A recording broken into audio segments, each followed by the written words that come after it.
on en vient à la question des voiries, transports et déplacements. Avant que Félix Beppo ne nous présente ces deux délibérations, et comme il est maintenant habituel, je vais lui demander de nous faire un point sur le bilan des travaux du tramway à ce stade. Félix Beppo. Oui, merci Monsieur le maire. Et en ce moment même, la distribution se fait sur table sur cette information concernant le tramway. Comme vous le disiez, c'est une habitude ici que de faire le point sur l'avancement des travaux du T3, pardon, qui nous concerne donc de Porte de la Chapelle à Porte d'Asnières.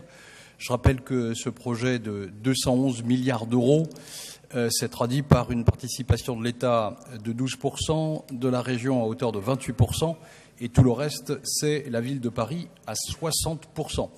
Donc les travaux ont démarré à proprement parler en avril 2014. L'insertion du tramway a commencé en 2015 et toute l'année 2016, nous avons occupé toute l'année 2016 à reprendre toutes les trémies des portes puisque nous avons supprimé tous les souterrains puisque, comme vous le savez, le tramway sera en surface à ces endroits-là, ce qui permet de requalifier les espaces. Et donc, ces travaux se sont bien déroulés dans l'ensemble, avec une surprise de taille qui explique à la fois la dérive des délais de réalisation de ces travaux, qui, effectivement, la surprise concernant les travaux de désamiantage. Il y avait été fait en avril, en 2013, des campagnes de repérage qui avaient indiqué que présence d'amiante pour à peu près une surface de 20 000 mètres carrés de surface à traiter. Il s'est avéré que pendant ces premiers travaux liés aux phases de désamiantage, a été découvert une nouvelle forme d'amiante d'origine naturelle, appelée actyrolite, et que ça a dû occasionner effectivement une autre campagne de repérage. Donc il a dû falloir relancer un marché et faire effectivement ces repérages, et de définir dans le même temps un nouveau protocole d'intervention. Les choses ont été longues puisque, comme vous le savez, ces choses-là sont encadrées à la fois par la CRAMIF, sont encadrées par la direction régionale de l'industrie, et qu'effectivement les professionnels du bâtiment, des BTP, ont dû aussi travailler à cette question du nouveau protocole à déterminer dans le cadre de ce traitement du désamiantage. Donc ça a fait prendre effectivement beaucoup de retard, et c'est la raison pour laquelle les travaux du tramway devaient se terminer en fin 2017, dernier trimestre 2017, et ont été repoussés à l'automne 2018 en grande partie pour ces questions d'amiantage. Aujourd'hui, au moment où je vous parle, presque 85% de ces travaux ont été effectués. Il en reste encore, mais effectivement, ça a été la grosse surprise. Pour le reste, tous les marchés qui ont été lancés en 2015, en 2016, suivent leur cours et ont été notifiés. Un bilan a été fait également sur les clauses sociales qui devaient être introduites sur l'ensemble de ces marchés concernant le tramway et leur réalisation. Et nous avons pu, grâce à ces clauses sociales, intégrer plus de 8000 heures où nous avons pu faciliter l'insertion des publics en difficulté sur les quartiers parisiens en particulier dans l'emploi. Et cette mission a été notamment contrôlée par la Maison de l'Emploi de Paris. Et nous avons également, sur les questions d'environnement, fait et mené un certain nombre d'actions. Je voudrais terminer en disant qu'effectivement, remercier la mission Tramway parce qu'il y a un travail important qui est fait en matière de communication, et que tous les supports qui sont mis à disposition, que ce soit le site du tramway.fr, l'info riverain, le numéro de téléphone, les flash infos ou les T3 Mag qui, effectivement, annoncent les différentes phases de chantier. Nous avons, concernant le 18e, animé depuis 2014 4 réunions publiques sur le 18e au sujet de ce T3 et de l'avancement des travaux. Nous avons animé 3 comités suivis de chantier, et par trimestre, nous organisons des visites de chantier avec les conseils de quartier pour suivre la réalisation et l'avancement de ce chantier. Je terminerai en vous disant que la commission de règlement à l'amiable, la commission d'indemnisation, en 2016, 22 dossiers ont été examinés et 8 ont fait l'objet d'une proposition d'indemnisation. Voilà. Et je terminerai juste sur un point sur la partie artistique et les marchés artistiques autour du T3. Donc sur le 18e, nous sommes concernés sur la porte des Poissonniers, la porte de Clignancourt et l'hôpital Bichat. Et à ces 3 endroits, avec des collectifs d'habitants et des professionnels, puisque Porte des Poissonniers ont été interrogés, les salariés du dépôt RATP de Championnet. Et concernant Bichat, le personnel du Bichat a pu s'impliquer dans le choix de ces œuvres d'art qui seront mises le long du tramway. On pourra peut-être en parler tout à l'heure, mais enfin, en tout cas, voilà ce que je voulais vous apporter comme information. Merci. Merci beaucoup pour ces informations précises. Sur ce point-là, est-ce qu'il y a des demandes de prise de parole ? Il n'y en a pas, donc nous sommes bien informés et nous allons pouvoir en venir à la stratégie Paris piéton. Félix Beppo. Oui, merci Monsieur le maire. Effectivement, donc la délibération porte sur l'approbation de la stratégie Paris piéton. Comme vous le savez, il existe une charte internationale de la marche. L'objectif de cette charte, c'est de faire en sorte que les collectivités développent une politique pour développer des villes et des collectivités saines, viables et où l'espace et le cadre de vie sont respectés et où on incite les gens à utiliser ou choisir la marche à pied. Et donc, toutes les grandes métropoles mondiales se mettent à cette question. C'est à la fois un sujet pour encourager tout ce qui est mode doux, traiter l'espace public et puis donc effectivement réserver dans nos villes un petit peu plus de place aux piétons, que ça puisse être organisé. Et ce phénomène, notamment dans les grandes métropoles qui l'ont développé, ont permis de constater que cet aspect des choses joue un rôle important dans l'attractivité de ces métropoles. Et donc la ville de Paris, à travers tout ce qu'elle a déjà mis en place sur le plan de qualité de l'air, sur le plan vélo, sur le plan Paris Santé, sur la réduction des vitesses, sur le schéma touristique, j'en passe et des meilleurs, la piétonisation des berges, le Paris Respire qui est encadré avec les extensions sur les journées sans voiture, les questions concernant les zones 30 également, la lutte contre les incivilités, la nécessité de rendre Paris accessible. Nous avons, dans le cadre de notre politique parisienne, toute une politique qui permet effectivement d'aller dans ce sens. Et puis, comme vous le savez, au budget participatif de 2014, plus de 15 000 voix s'étaient portées sur des projets de Paris aux piétons. Et donc, il s'agit, à travers cette stratégie Paris piéton, de mettre en place une politique et une stratégie pour aménager et continuer d'aménager la ville pour qu'elle soit cohérente et qu'elle soit attractive aux piétons et que les piétons trouvent totalement leur place. Cette stratégie et ce plan ont été mis en place après une concertation large auprès des mairies d'arrondissement, auprès des communes limitrophes, un certain nombre de partenaires associatifs, des laboratoires d'études, notamment en matière d'urbanisme et de santé publique. Et nous sommes obligés de constater qu'aujourd'hui, au moment où ce plan se met en place, rappeler quelques éléments chiffrés pour montrer un petit peu d'où nous partons. La marche est prédominante à Paris dans les déplacements internes pour 60% des déplacements, alors que 56% de la voirie parisienne est aménagée pour y accueillir des voitures. Donc on voit bien, alors que ces voitures réalisent plus exactement 12% des déplacements.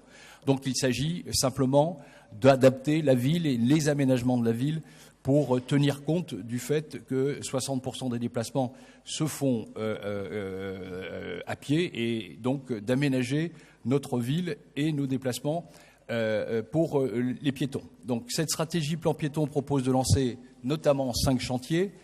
Donc faciliter les continuités piétonnes, favoriser la diversité d'usage de la rue, élever les standards de confort des espaces publics, repenser l'orientation des piétons et de conforter la culture piétonne sur l'ensemble de la capitale.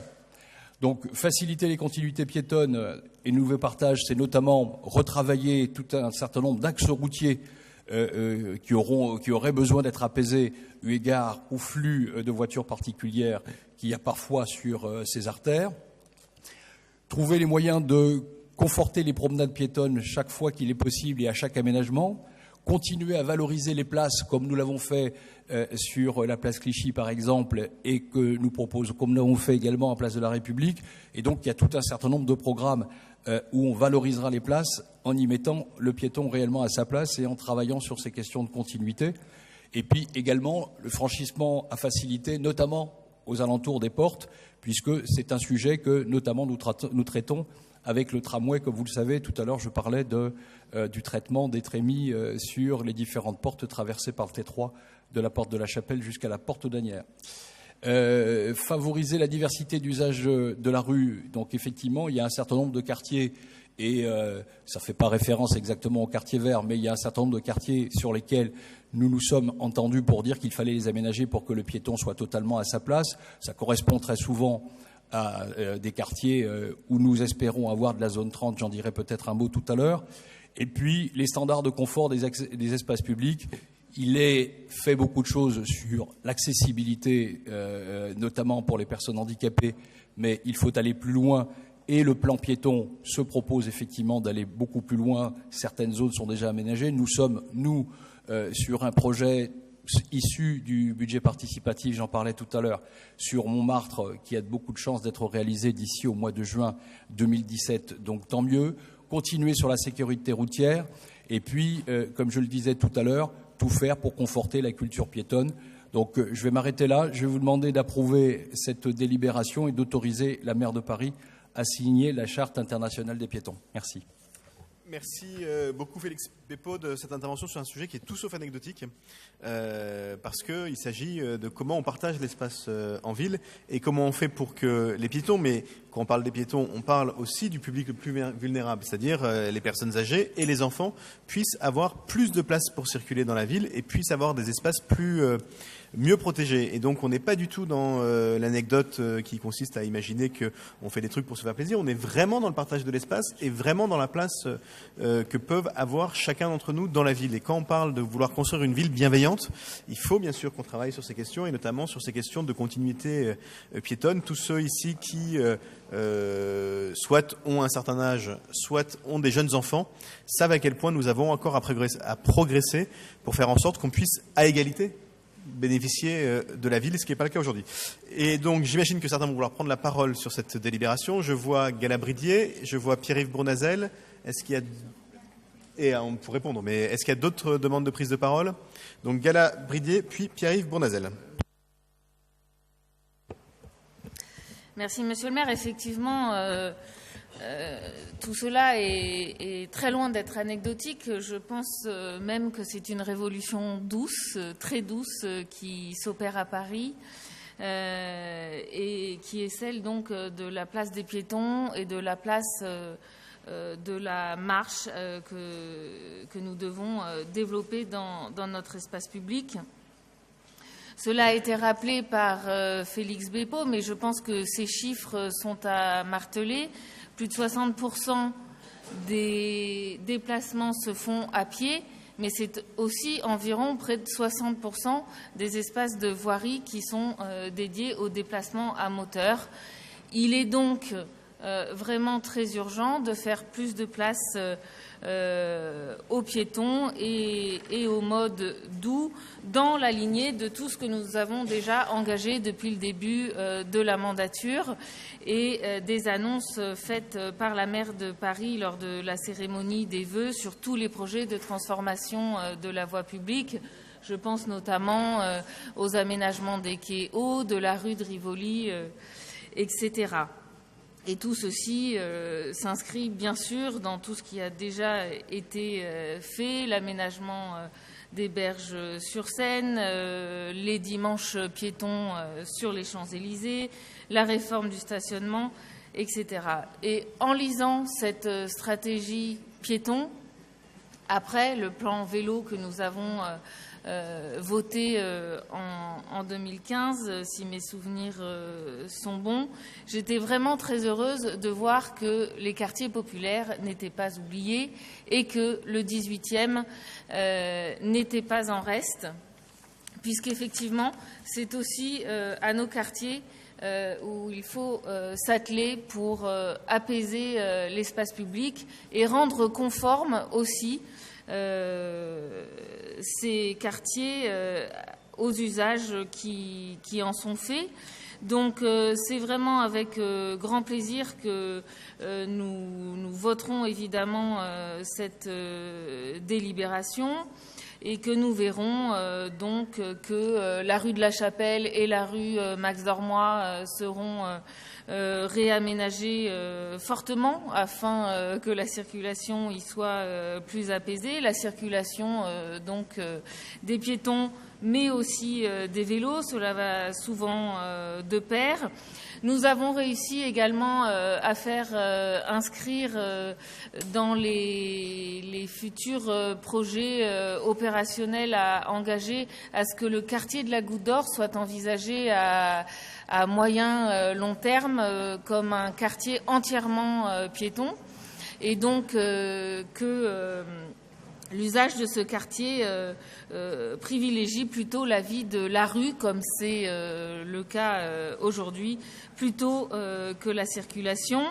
La rue Marcadet, vous le savez, cela a été dit, va être totalement réaménagée aussi pour une utilisation diversifiée de la rue et notamment des places de parking. Donc tout cela va vraiment dans le bon sens. Et puis enfin, le grand projet de transformation des portes en place commencera dans le 18e avec la porte d'Aubervilliers. Et un jour, dans un calendrier un peu plus lointain, ce sera à la porte de la Chapelle que les choses arriveront. Et là aussi, la maire de Paris a été très claire dans ses vœux. Notre arrondissement a été cité plusieurs fois et cette porte de la Chapelle qui en a bien besoin. Donc c'est vraiment avec, encore une fois, un grand enthousiasme que nous voterons cette délibération. Merci. Et je vous en remercie. Pierre-Yves Bournazel, puis pour donner des éléments non pas de réponse, mais de complément, Félix Beppo, et puis on passera au vote. Merci, Monsieur le maire. Nous voterons cette délibération. D'ailleurs, je voudrais dire que le piéton est celui qui est le plus fragile. Et c'est lui qu'il faut protéger, puisque lorsqu'il va, il vient, il circule, il peut être victime de plein de choses. Il peut être victime d'un camion de livraison, il peut être victime d'une voiture, d'un bus, d'un vélo, d'un scooter. Il est le plus fragile et donc il faut le protéger. Donc tout ce qui peut aller dans le sens d'un aménagement plus doux et qui le protège va dans le bon sens, et c'est la raison pour laquelle nous voterons cette délibération. Il n'en reste pas moins que ce document n'est pas très stratégique. Il est plutôt une déclaration d'intention avec un certain nombre de propositions concrètes, c'est vrai derrière, et nous les soutenons. Et je voudrais d'ailleurs féliciter à ce titre tous les hauts fonctionnaires pour leur créativité, puisque nous avons droit à célébrer les piétons de Paris, la marche urbaine comme un art de vivre et redonner vie à la rue. Bon, c'est bien, mais concrètement, il faut arriver à des choses qui protègent au quotidien le piéton. Or, aujourd'hui, l'état de la voirie parisienne est dans un mauvais état. C'est un mauvais état. Beaucoup de Parisiens, quel que soit leur quartier, notamment dans le 18e, se plaignent du mauvais état de la chaussée. Et d'ailleurs, beaucoup de demandes d'indemnisation ont été faites l'année dernière. Elles sont en augmentation parce qu'il y a beaucoup d'accidents. Et je voudrais que la ville de Paris se concentre aussi sur ce sujet-là, de la dégradation de notre voirie, et qu'au quotidien, il y a un véritable suivi pour éviter ces désagréments qui minent la vie quotidienne de nombreux Parisiens. Et puis je voudrais aussi qu'on ait des informations sur les travaux. Beaucoup d'habitants de quartier se plaignent aussi du manque d'informations de ces travaux. Quand ont lieu ces travaux? Quand vont-ils finir? C'est absolument essentiel. On l'a vu l'année dernière sur certains quartiers. Par exemple, des travaux qui sont dus, par exemple, à des accidents. Je parle par exemple du haut de la rue Hermel. Pendant longtemps, les habitants ont demandé ce qui se passait. Il n'y avait pas de réponse. On a interpellé. Voilà. Donc je pense que la ville de Paris doit se concentrer aussi sur le mauvais état actuel de la voirie, avoir des réponses plus rapides et une information de l'ensemble des riverains. Pour le fond de la délibération et sur la volonté d'avoir des déplacements plus doux et de protéger le piéton, nous votons bien évidemment. Merci beaucoup. Félix Beppo. Oui, merci, monsieur le maire. D'abord, effectivement, reprendre ce que disait Galabridier, effectivement, sur la cohérence et cette révolution, cette mini-révolution qu'on est en train de faire à Paris sur la place des piétons, et c'est tant mieux. Je voulais effectivement, c'est un peu dit dans le document par rapport à ce que dit Pierre-Yves Bournazel. Il y a un certain nombre d'éléments qui sont encore en train d'être étudiés par les services, justement pour préciser le plan. Et la question qui était posée sur les quartiers totalement piétons ou les extensions de zone 30, il y a actuellement des réflexions sur l'extension de zone 30, les fameuses zones de rencontre où on est plus exigeant sur la place des piétons, et il y a actuellement un bilan qui est en train d'être fait par les services de la voirie et sans doute sur l'approche, précisément sur l'aspect sécurité routière, pour sécuriser davantage les piétons sur les endroits et les quartiers qu'on imagine de leur réserver. On a constaté qu'effectivement, ces fameuses zones de rencontre où on était sur du 20 km/h pour les véhicules et les piétons qui étaient chez eux, s'il n'y avait pas de signalétique, s'il n'y avait pas de signalisation, les choses n'étaient pas totalement perçues comme ça. Donc il y a plein de choses qui sont en train d'être vérifiées et d'être, expertisées par les services. Et donc le plan se reprécisera point par point sur toutes ces questions-là. Sur les axes à traiter, Gala, tu as parlé de Porte de la Chapelle. Je pense qu'effectivement, tout ça, ça va dans le sens d'un certain nombre de projets que nous avons l'habitude de traiter ici. Le boulevard de la Chapelle, qui est un point, la Porte de la Chapelle également, tu en as parlé. Et puis, en effet, grâce au travail du comité vélo et avec la mission vélo et Christophe Nazowski, nous avons, dans le 18e, arrêté que le premier concept parisien sur la rue piéton-vélo se ferait sur la rue Marcadet. Et donc, nous présenterons vraisemblablement d'ici au mois de juin en réunion publique cet aménagement qui partira de Max Dormois jusqu'à Guy Môquet, où effectivement nous reprendrons l'aménagement de la rue Marcadet pour y sécuriser les piétons, bien évidemment, vraisemblablement pour reprendre et reconfigurer le stationnement et les places de stationnement à ces endroits-là. Donc effectivement, le 18e, nous sommes en pointe et nous aurons des réalisations d'ici à 2018 sur ce concept Paris piéton, et on a choisi effectivement de frapper un grand coup. Monsieur Bournazel, sur la rue Hermel, je crois qu'on en avait déjà parlé ici au moins à 2 reprises. Et effectivement, c'est un sujet, je ne vais pas y revenir sur les difficultés que nous avons rencontrées, mais qui sont aujourd'hui, à l'heure où je vous parle, nous avons réouvert la circulation en toute sécurité et d'une manière générale, et je terminerai là-dessus, la ville de Paris, quand elle entretient ses voies, la première préoccupation, c'est bien de mettre en sécurité les piétons, mais aussi les voitures. Et donc, n'imaginez pas que lorsque nous fermons des rues ou lorsque nous imaginons qu'il y a des travaux à faire, nous ne les faisons pas et nous mettons la vie des gens en danger. Merci. Merci beaucoup pour cet échange riche et utile. Je vais mettre aux voix la DVD 5 Stratégie Paris Piéton qui est pour unanimité. Je vous en remercie. On en vient à la question du stationnement payant et la parole est à nouveau à Félix Beppo. Merci Monsieur le maire. Donc effectivement, la délibération porte sur la municipalisation du stationnement qui interviendra donc au 1er janvier 2018 et la mise en place d'une redevance de stationnement et du forfait de post-stationnement.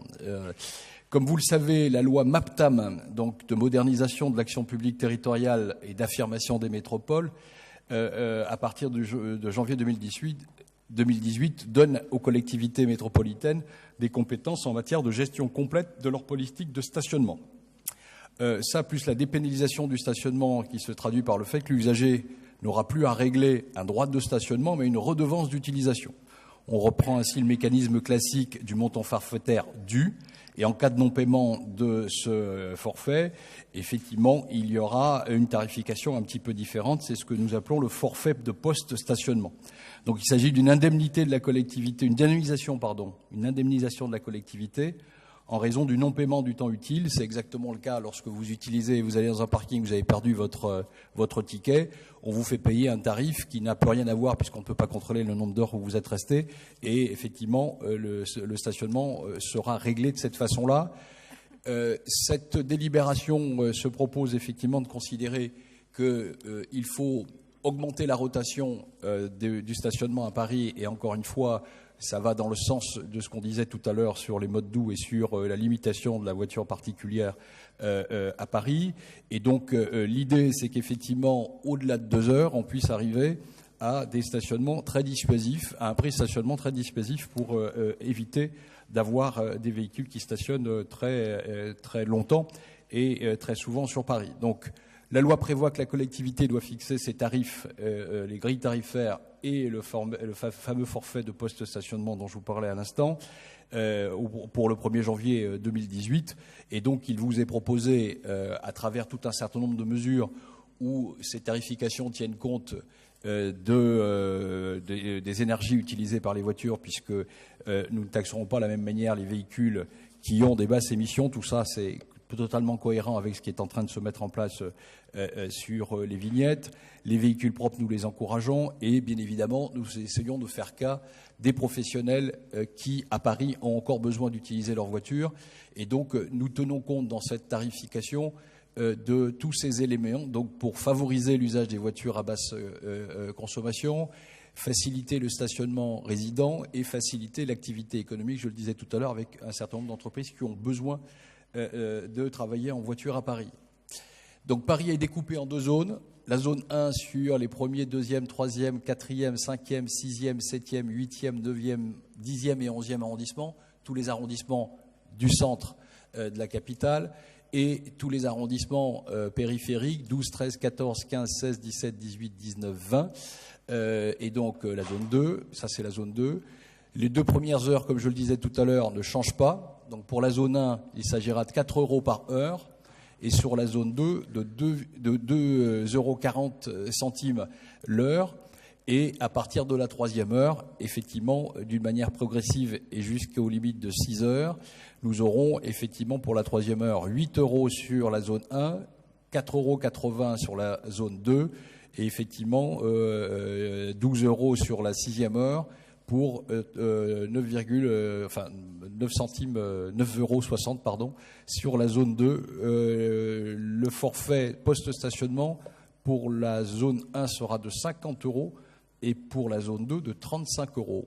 Je vous demande de voter favorablement cette délibération. Merci beaucoup. Est-ce que sur cette délibération, il y a des demandes de prise de parole? Monsieur Badina-Serpette et Monsieur Bournazel. Merci, Monsieur le maire. Alors, nous écologistes, nous voterons pour cette délibération car elle permet d'engager la municipalisation du stationnement.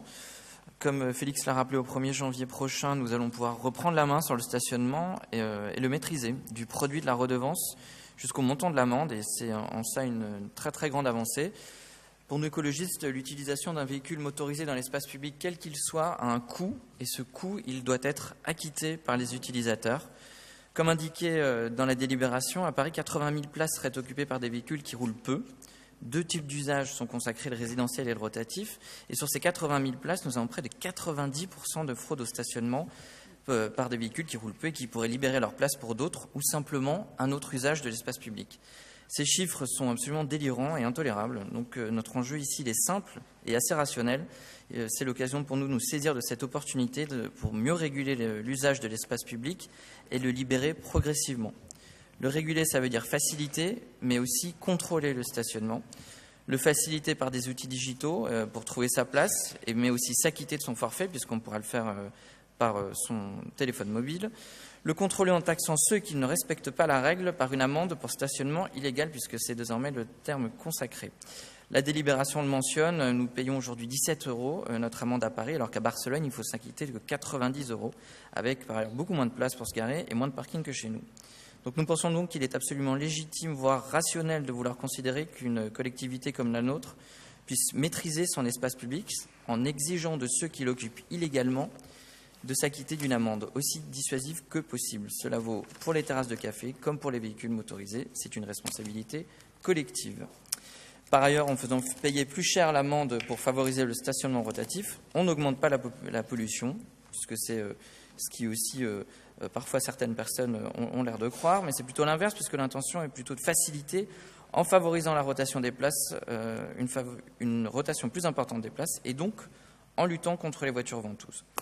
Nous voulons juste un usage régulier, rationnel et cohérent de la voiture à Paris, et surtout que les usagers qui ne s'acquittent pas de la désormais redevance de stationnement soient désormais dissuadés de le faire. Je conclus en vous précisant juste que là, dans tout mon propos, je parle de véhicules motorisés. En fait, quand je parle de véhicules motorisés, j'englobe à la fois la voiture et les 2 roues motorisées. C'est bien le sens du vœu que les élus écologistes ont fait adopter lors du dernier Conseil de Paris en 2015, un vœu qui vise à lancer une étude sur le rendu payant du stationnement pour les 2 roues motorisées. C'est un premier pas qui a été négocié au sein de notre majorité, et ce, contre la volonté des lobbies pro-voiture et surtout des lobbies pro-2 roues motorisées. Nous serons vigilants contre aux suites qui lui seront données, car pour nous, augmenter le prix des amendes pour les véhicules particuliers ne peut pas aller sans le rendu payant du stationnement des 2 roues motorisées sur voirie. Merci. La parole est à Monsieur Pierre-Yves Bournazel. Merci. On a entendu plein de bonnes intentions, mais je crains que ça ne soit pas le but de la manœuvre. Je crois qu'il y a surtout une volonté de remplir les caisses de l'hôtel de ville de Paris, puisque chacun connaît la situation budgétaire de la ville, elle est difficile. Et si Mme Hidalgo nous avait promis en 2014 qu'elle n'augmenterait pas les impôts, il fallait bien lire impôts directs, parce que tout ce qui est indirect a augmenté, tous les tarifs et tous les taxes, quels qu'ils soient, ont augmenté, que ce soit pour les équipements et maintenant le stationnement. Donc il ne faut pas chercher à dire qu'on fait ça derrière une politique stratégique, puisque M. Delannoy lui-même avait une stratégie opposée. Il avait baissé le prix du stationnement, il avait expliqué sa philosophie, il disait que c'était nécessaire pour permettre à des gens de se poser et de se garer. Maintenant, on nous explique l'inverse. Donc je crois qu'on est plutôt sur des stratégies budgétaires plutôt que sur une ligne de fond politique de stationnement. Je crois que si on veut réduire la place de la voiture, il faut inciter. Et pour inciter, il faut développer les transports en commun. Pour développer les transports en commun, c'est ce qui est par exemple fait actuellement avec la région Île-de-France, avec des plans sans précédent de la rénovation des trains, des rames qui sont extrêmement vétustes, puisque c'est 30 ans de sous-investissement en matière de transport en commun. Et là, chacun porte une lourde responsabilité. C'est aussi la mise en place du Grand Paris Express, qui va être ce nouveau métro le plus rapide au monde, qui va émerger, qui va relier les grands bassins de population de l'Île-de-France aux grands bassins économiques en passant par Paris, et qui va désengorger Paris de la voiture et qui va permettre à un certain nombre de Franciliens de pouvoir aller plus vite en transport en commun, alors qu'aujourd'hui, c'est la galère d'aller du nord au sud et d'ouest en est en région Île-de-France.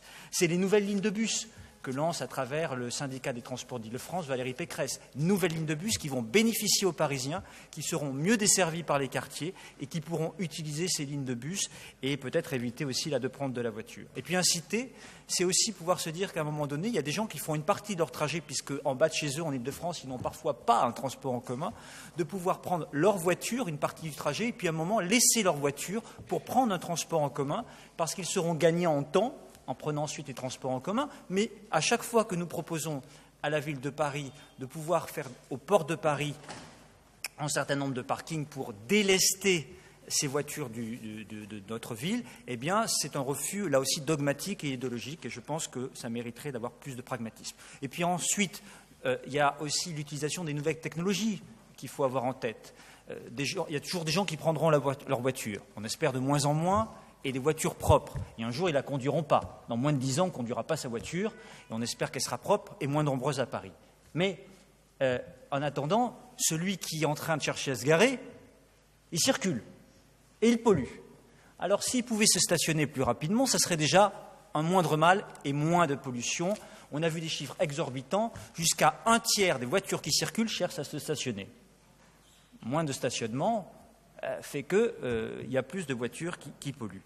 Alors là, déjà, les nouvelles technologies pourraient être utilisées. Il existe dans d'autres villes en France et dans des villes européennes la possibilité, par sa tablette, de savoir si, quand on arrive dans un quartier, on a une place de libre.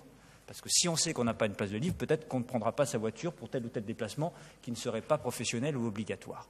Donc, je crois que la priorité, c'est donc l'investissement dans les transports en commun, inciter un maximum de Franciliens et de Parisiens à prendre les transports en commun, les rendre accessibles aussi aux personnes à mobilité réduite, c'est absolument important, raccourcir le temps des déplacements par ce nouveau grand métro Grand Paris Express, les nouvelles lignes de bus de quartier que nous soutenons, et puis avoir une politique aussi plus ambitieuse en matière de nouvelles technologies et être en capacité d'être pragmatique dans toutes les décisions que l'on peut prendre. C'est la raison pour laquelle nous voterons contre cette délibération qui cherche surtout à renflouer encore une fois les caisses de l'hôtel de ville plutôt que d'avoir une ligne stratégique en matière de déplacement.